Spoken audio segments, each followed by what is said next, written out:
своевремено. Еден мој драг колега од информативната редакција сосема случајно пресретна тогаш актуелен премиер овде на Кеот, а јас денес ќе се обидам сосема случајно исто така да пресретнам поранешна колешка која што е и тоа како активна. Здраво, Снеже. Случајна средба, нели? Сосема случајна средба, да. Ајде да прегишнам. Добре ми дојде, поводот ни е многу убав. Сега не знам дали ти е згодно вака да разговараме на точакот. Сосема згодно. Колку време да бидам возиш? повисока од тебе, конечно. Еднаш. Кога дојде во телевизија Сител и со кој проект? Во телевизија Сител мислам дека беше 2008 година, тогаш што надворешниот проект на Backstage и останав никаде до 2017-18, значи некои 9 години да речеме дека сум била интензивно на Сител телевизија. Backstage во тоа време беше она ударното, ексклузивно, единствено, значи се што можеше да се очекува од естрадата, ние го имавме први и многу ми е драго што бев дел токму од таква една екипа и од едно такво златно време на телевизиите, кога во суштина ние бевме оние кои што први ги пренесуваа сите информации. Значи, ако не го видиш на телевизија, исто како да не се случило. За жал сега се сменати работите, па некако на телевизијата повеќе се прераскажуваат или се надополнуваат работите кои што веќе се прикажани на останатите социјални мрежи. Во тоа време, како што реков, значи ние бевме она првите, ние се имавме ексклузивни информации и ги носевме информациите од позади сцената. Никој не можеше да ги види затоа што немаше тука папарацо, немаше сликање, немаше Facebook, немаше паметни телефони. Во суштина требаше да се седне пред телевизор и да се гледа Backstage. Јас мислам дека беше во 18 часот тогаш, пред вестите на Сител, или 18:30, после од како ги сменја, сега се во 19, нели? Да, во 19. Така е, добро е, не сум. Така да ние бевме пред Сител, значи прво идеше онаа забавниот дел, нели? И после тоа следува оние политичките и дневните информации кои што ги пласираа колегите од информативната редакција.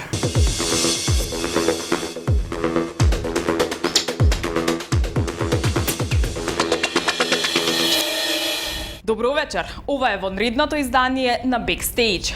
Она што со телевизиски речник е најважното кај секој проект се така наречените рейтинзи, а Backstage можеше да се пофали со неверојатна гледаност. Не што се сеќавам и јас, без разлика што ви бев колешка, сите чекавме некако да почне Backstage и да ги видиме најновите приказни. Да, секогаш оние пикантери од позади сцената и нели за јавните личности секогаш се оние кои што сите сакаме да ги дознаеме кој со кого, кој каде, дали се скарал и така натаму.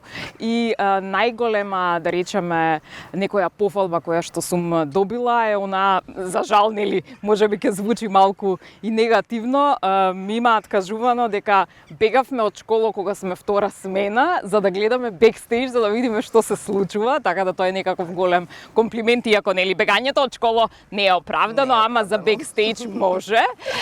Така да тоа ми е некаква чест и привилегија што ете можам да се повалам дека нели ние бевме оние носителите на информациите кои што први доаѓаа кај луѓето и сакаа да ги видат и тогаш ги имавме нели ние ексклузивно ги имавме и сите големи звезди што се однесува и до македонските и до балканските па и светски звезди, значи доаѓаа во магазинот Backstage затоа што ние бевме подоцна бевме и единствен магазин кој што така пласираше информации, така да фала што си не гледала. Со задоволство. Сега, знаеш како размислам додека ми го зборуваш, зборуваме пред себе бидејќи поводот ни е 30 години телевизија Сител, но ти си многу долго во медиумите, во суштина ти... Вака вади оваквото и тука покажеш брчки, нели, стара мајка, а вака си ги криеме, нели, за да не се покаже. Види, кога дојдов во Сител телевизија имав 26-7 години, па сега вие прерачунајте од 2008 до 2024 колку години имам сега.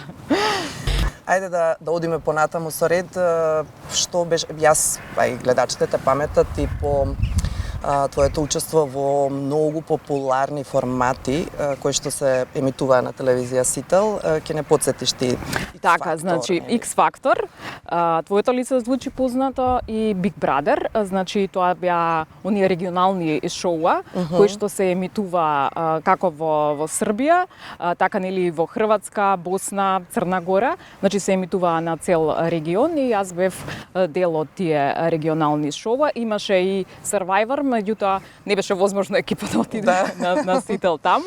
Постоеше уште една фарма, меѓутоа мислам дека немавме наш представник таму, па тогаш не го покривавме, но сметам дека најголемиот проект и она кое што донесе најголема популарност и на телевизијата и воопшто нели на мене како телевизиски водител е X Factor, која што тогаш, додека бев јас, односно првата сезона, го донесе и првиот победник од Македонија на некакво регионално шоу, што ми е многу драго, затоа што од тогаш се отвори некако патот и почнаа да победуваат многу повеќе македонците на регионалните шоуа.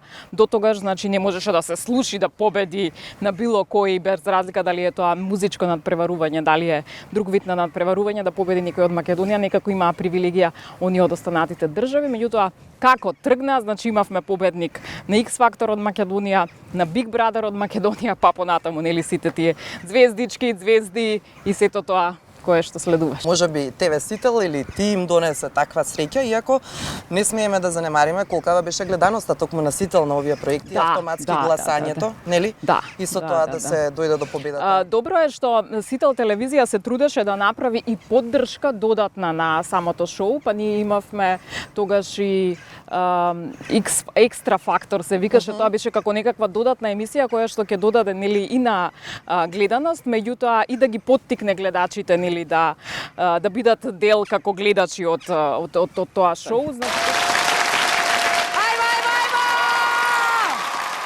Ovo što sam rekla, znam, samo kad se napijem. A čeka, a vidi ga kako laže. Znaš šta, vidjet ćemo koliko će mu treba da zavrti ostale stanare oko malog prsta kako bi se isporučilo ovo njegovo, ne znam mislio ništa raditi, samo ću ležati. Дарко Спејко беше победник на Big Brother. Big Brother. Дарко во тогаш мислам дека се занимаваше со манекенство и со фотомоделство. Нели го одбравме како лик кој што сметавме дека може да одговара, меѓутоа ние не можевме нели да му кажуваме затоа што тоа беше затворен простор како ќе се однесува, но се покажа дека неговото однесување е тоа кое што им треба на гледачите и доби одличен број на гласови.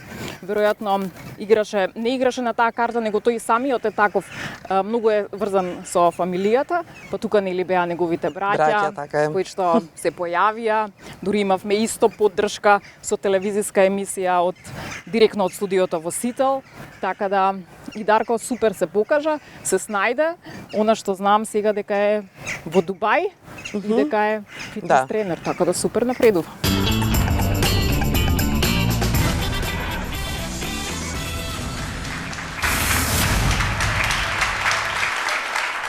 Добро вечер, јас сум Снеже Велков. Добре дојдовте во квизот во кој победува оној со најмалку поени. А апсолутен победник и добитник на паричен джекпот е оној кој дома ќе си замине со 0 поени. Знам дека звучи збунувачки неверојатно. Затоа предлагам да заиграме без поени. Не знам дали ќе можеме да ги опфатиме сите практично проекти, ама ајде ќе да одиме на квизот. Може без поени? Без поени, така без поени. Интересен беше како проект, имавме надпреварувачи, значи одеше за време на викенд и тоа е убаво искуство затоа што квизот е една сосема поинаква димензија во однос на тоа од страна на водител, затоа што не е само што нели ти треба да испрезентираш, да кажеш, треба сепак да внимаваш на одговори, треба да ги следиш правилата, малку позахтевна форма е, меѓутоа драго ми е што сум го искусила и тоа искуство, да. Така. Знам едно прашање кое што ја нервира Снежи, ќе го поставам сега. Снеже, толку време вежбаш, кај ти се мускулите? Да. Дома си ги оставам, не ми се за пред публика, оти уроци може да ме фатат. Сега за да им покажеме дека и тоа како имаш мускули, Снеже сама си го спушти точакот овде по скалите. Да. Дали ќе сакаш да покажеме дека сама качам? Да. Па да видат дека има мускули. А ја не можам еден микрофон да држам. Боже, што ме мачат, гледайте се. Ако се утепам, тоа ќе биде експлозива. И сега би требало некој маж да дојде и да рече, да ја ти помогнеме? Имаше и таква ситуација, но Снежа не дозволи. Гледате ли? Браво. Ете ги мускулите, веќе никој никогаш да не праша. Правиме муабет од тука? Да, може. Една честитка за Сител. Што да ви посакам? Да. Чекај, да смислам. Да ви посакам долги години и понатаму да бидете лидери во иновации, во промовирање на нови лица. Посакувам да има многу повеќе играна серија отколку политика. И најмногу од се посакувам да се вратат златните времиња на телевизиите. Си отидов. Благодариме. Чао!